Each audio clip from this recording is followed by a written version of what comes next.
प्यारे प्यारे दोस्तों, नमस्कार। स्वागत है आप सभी का मेरे यूट्यूब चैनल में। और आज हम लोग बिहार बोर्ड के कक्षा 7 की पाठ्य पुस्तक को पढ़ेंगे और ये हमारा विज्ञान विषय है और इसका चैप्टर 7 है पेड़ पौधों की दुनिया। यदि हम चारों ओर नज़र दौड़ाएं तो खूब हरा भरा दिखाई पड़ता है। आखिर यह हरियाली किसके बलबूते पर है?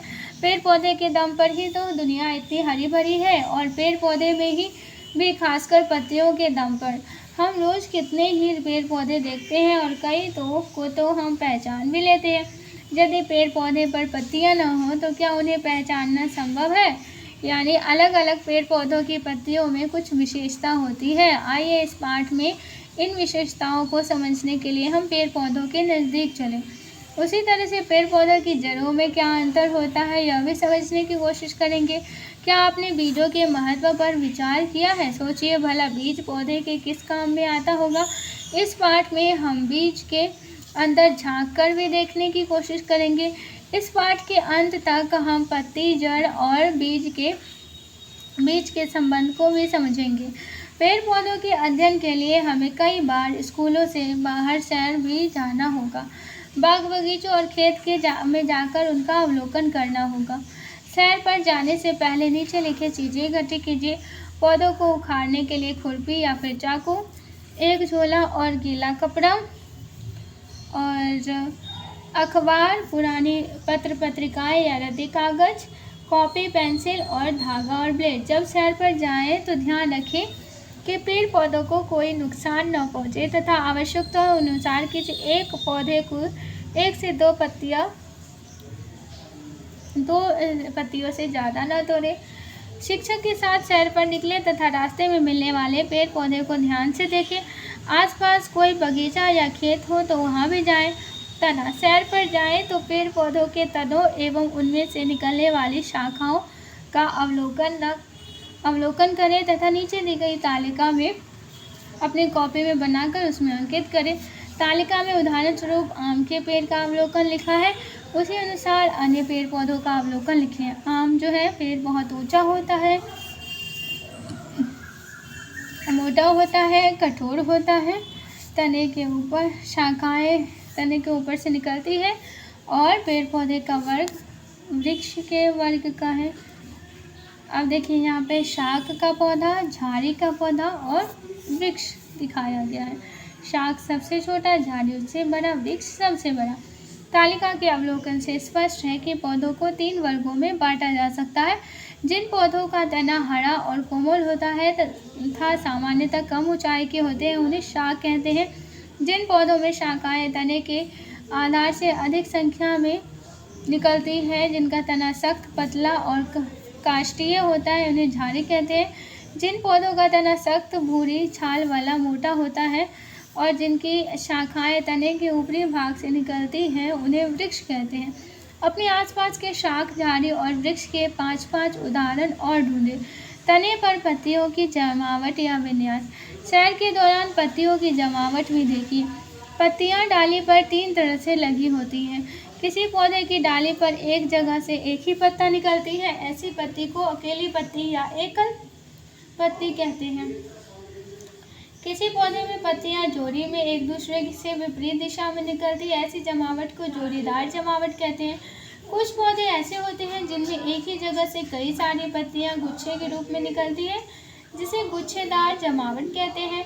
पेड़ पौधों के तने पर पत्तियों के लगने या जमने के क्रम को पत्तियों का विन्यास कहते हैं। अब हर तरह की जमावट वाले पेड़ पौधों का नाम तालिका में लिखें।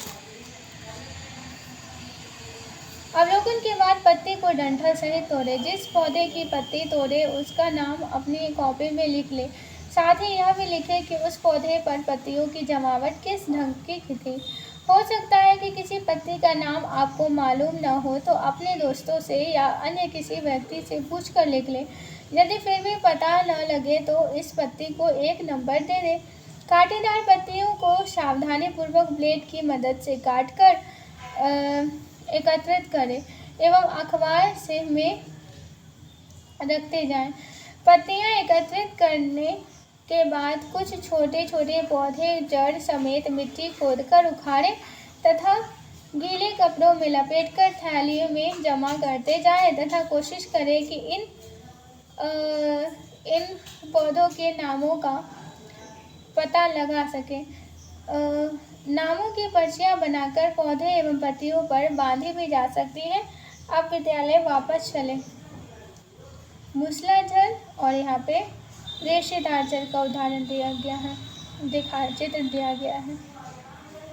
विद्यालय वापस आकर लाए गए पौधों को अध्ययन के लिए सामने रखें। यदि जड़ों में मिट्टी लगी हो तो उसे धो लें। रखे गए सभी पौधों की जड़ों को ध्यान से देखें। क्या सभी जड़ें एक जैसी दिख रही है? मुख्यतः दो प्रकार की जड़ें दिख रही है। जिस जड़ में एक मुख्य जड़ है, जिनमें से कई सहायक जड़ें निकलती हैं, उस जड़ को मूसलाधार कहते हैं।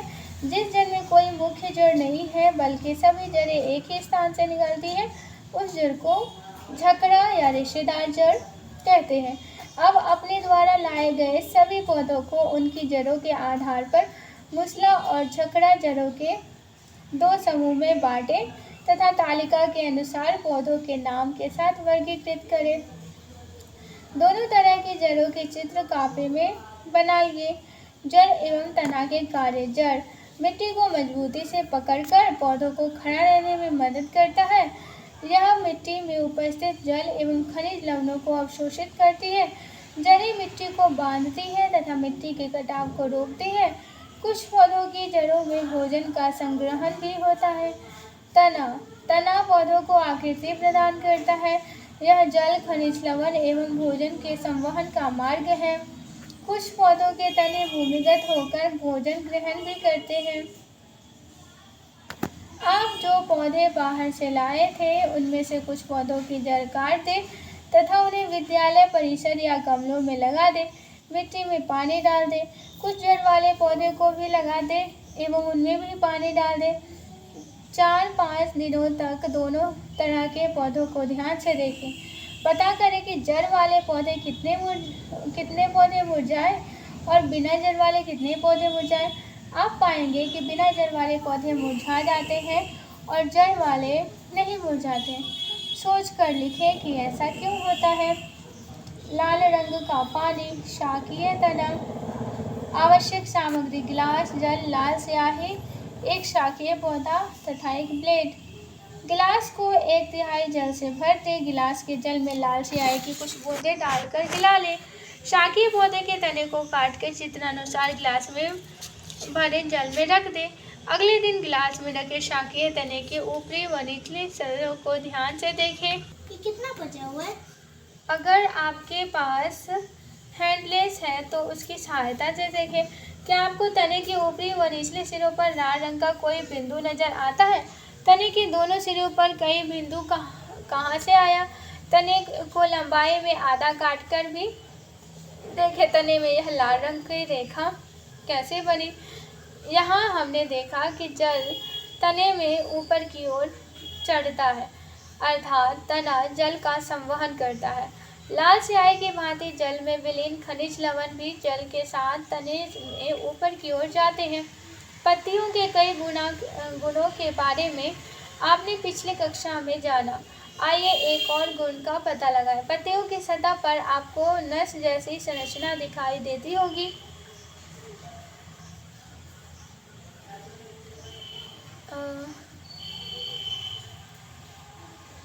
पत्तियों की प्रदर्शनी। शेष बची पत्तियों को अखबार या पत्रिका के पत्तों के बीच फैलाकर दबा दें। इन पत्तियों को हर 2-3 दिन बाद निकालकर नए कागज में दबाएं। कागज बदलते समय पत्तियों को सावधानी से उठाएं, नहीं तो वे टूट जाएंगे। कागज तब तक बदलते जाएं जब तक पत्तियां सूख न जाएं। सुखाई गई पत्तियों की एक प्रदर्शनी तैयार करें। यहाँ पे फिर क्रियाकलाप दिया गया है। पौधा, पॉलीथीन, 2 पारदर्शी थैले तथा धागा।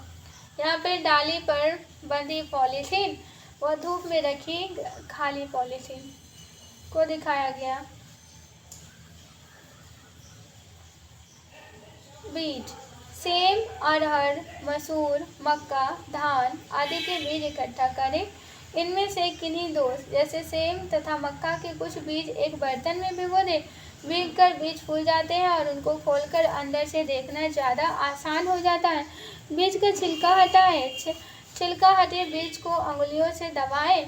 मक्का के बीज में एक ही बीजपत्री होता है। अतः इसे एक बीजपत्री कहते हैं। सेम के बीज के दो भाग होते हैं, ये दोनों गूदेदार भाग उनके इसके बीजपत्र हैं। इस प्रकार के बीज को द्विबीजपत्री कहते हैं। मक्का एवं सेम के समान के ही 5-5 एक बीजपत्री एवं द्विबीजपत्री बीजों के नाम तालिका में अंकित करें। अब तक आपने पत्तियों की बनावट, विन्यास, जड़ों के प्रकार तथा बीजों से बीजपत्रों का अध्ययन किया है। इनके बारे में जो जानकारी आपने एकत्र की है उसको तालिका में अंकित करें। फिर यहाँ पे क्रियाकलाप दिया गया है, हम लोग क्रियाकलाप को स्किप करते हैं। बीज से शिशु पौधे के विकास का अंकुरण अवस्था। क्या आप समझ पाए कि पौधे की पत्ती? गंगा के दिमाग में एक विचार आया, यदि वह जानना चाहती है कि पौधे की जड़ किस प्रकार की होंगी तो उसे उस पौधे को उखाड़ने की जरूरत नहीं है, वह पौधे की पत्तियों को देखकर इसका जवाब दे सकती है। मक्के की बाली, मक्के से क्या आप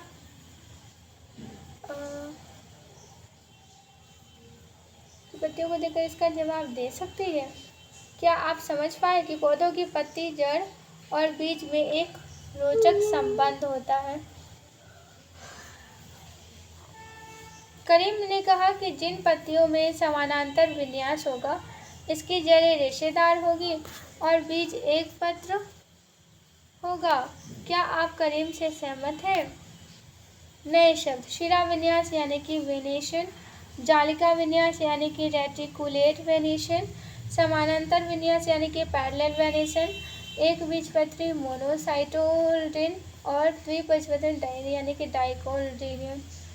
हमने सीखा पेड़ पौधों को 3 वर्गों में बांटा जाता है, शाख, झाड़ी और वृक्ष। जड़ 2 प्रकार के होते हैं, मुसला एवं झकड़ा जड़। अलग अलग पौधे पर पत्तियों की जमात मत भिन्न होती है। पौधों में जल एवं खनिज लवण का संवहन तना द्वारा होता है। पत्तियों में जालिका रूपी या समानांतर शिरा विन्यास होता है। बीज 2 प्रकार के होते हैं, एक बीजपत्री और द्विबीजपत्री। तो आज के लिए बस इतना ही। आशा करती हूँ ये चैप्टर आप लोगों को पसंद आया होगा। पसंद आया है तो लाइक, शेयर और सब्सक्राइब जरूर कीजिएगा। धन्यवाद।